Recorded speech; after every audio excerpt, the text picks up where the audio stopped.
जय श्री कृष्ण दोस्तों, कृष्ण विचार में आपका स्वागत है। श्री कृष्ण भागवत गीता में ये कहते हैं, कोई भी काम अच्छा हो या बुरा केवल एक वजह से बनता है।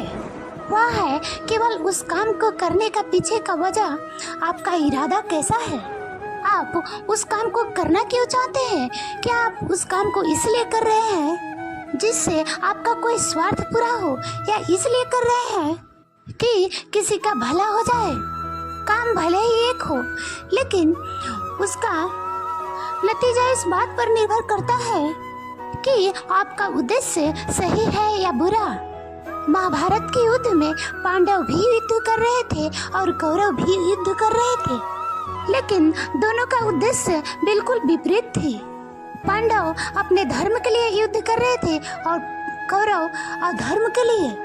दोनों ही एक ही मैदान में थे और दोनों ही अपने ताकत के साथ एक दूसरे से लड़ रहे थे, लेकिन दोनों के काम एक होने के बाद भी और मेहनत एक होने के बाद भी कौरव सेना हार गए और पांडव जीत गए। इनके पीछे सिर्फ एक ही कारण था और वो है इनके काम के करने का पीछे का इरादा। एक का इरादा सही और एक का गलत।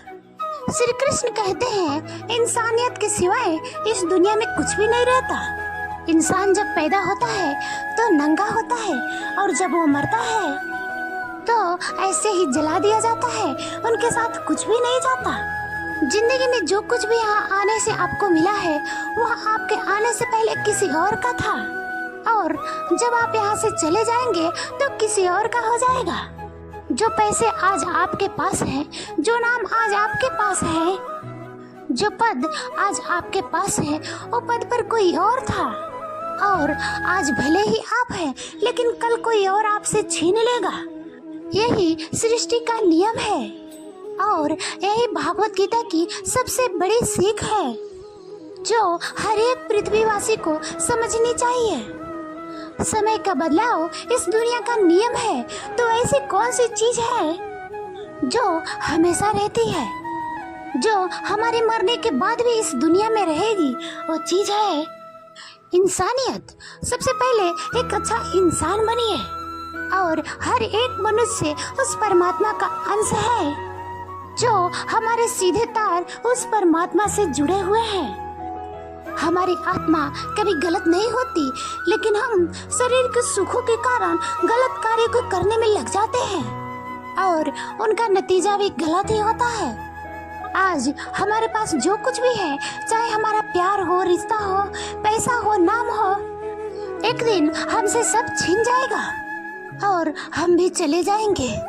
श्री कृष्ण कहते हैं, हम लगातार किसी न किसी सोच से घिरे रहते हैं जो हमारे लिए शारीरिक और मानसिक स्वास्थ्य पर बोझ डाल सकती है। ऐसे में चुपचाप रहकर खुद के साथ वक्त बिताइए, यह आपके स्वास्थ्य के लिए फायदेमंद होता है। अपने आप से पूछिए, क्या हम हर समय शोर शराबा के बीच नहीं रहते?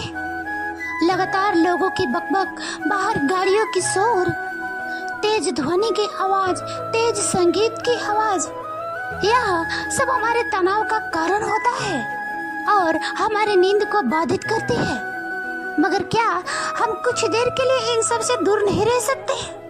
जी हाँ, कुछ वक्त हम अपने साथ वक्त बिताकर अपने विचारों को शांत करके शांति का आनंद ले सकते हैं। इंसान के सभी दुखों के कारण बोलना ही तो है, क्योंकि आवश्यकता से अधिक बोलना ही दुखों का कारण बनता है।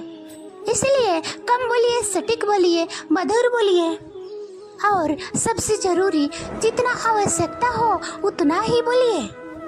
बानी बोलने में नहीं बल्कि मौन में भी शक्ति होती है।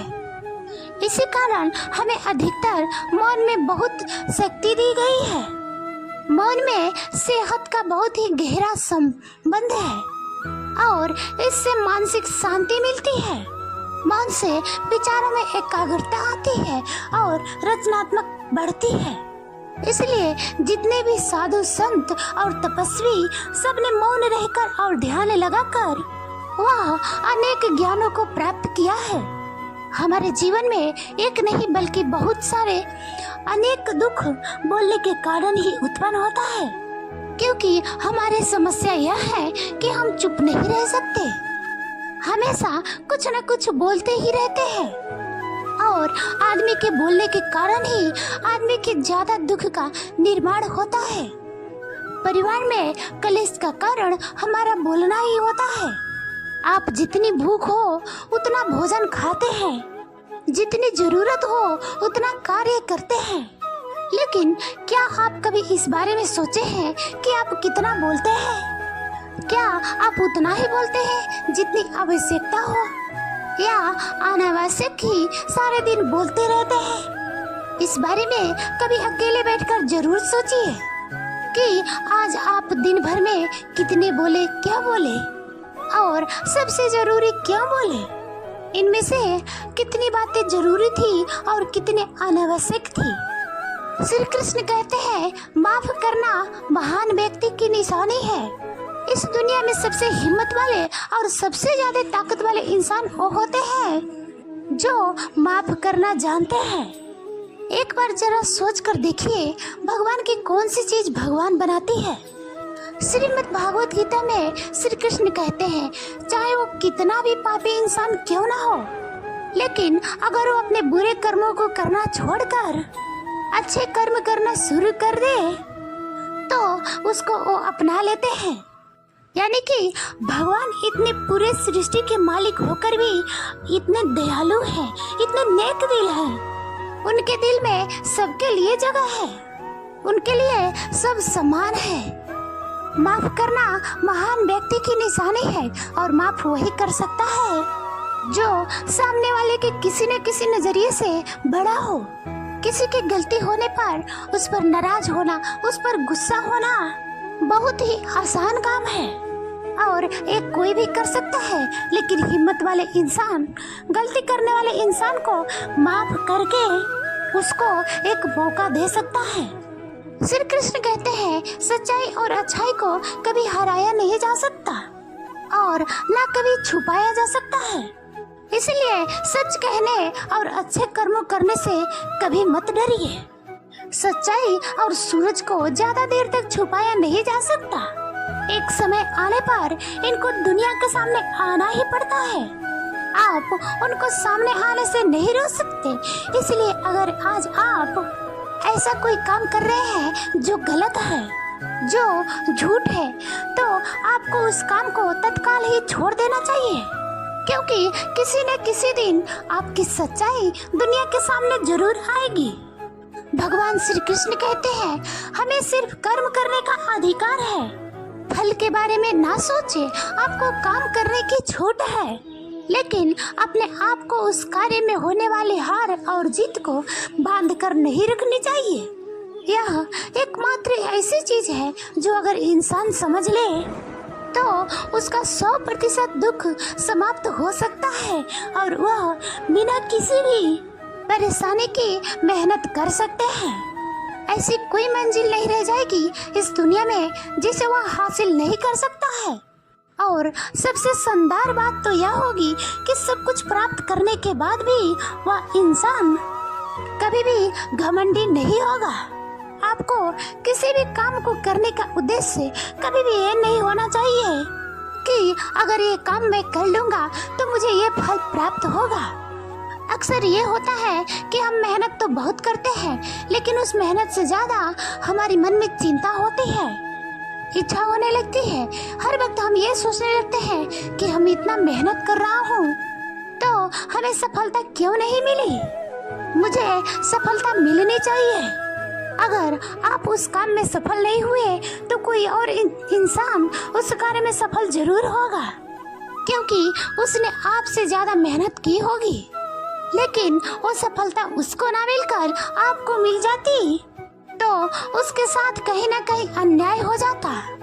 इसलिए वह आपसे ज्यादा मेहनत की है और उसका कर्म भी आपसे ज्यादा संघर्षशील रहे हैं। जिस दिन आपका कार्य ज्यादा संघर्षशील बन जाएगा उस दिन आपकी सफलता आपकी हो जाएगी।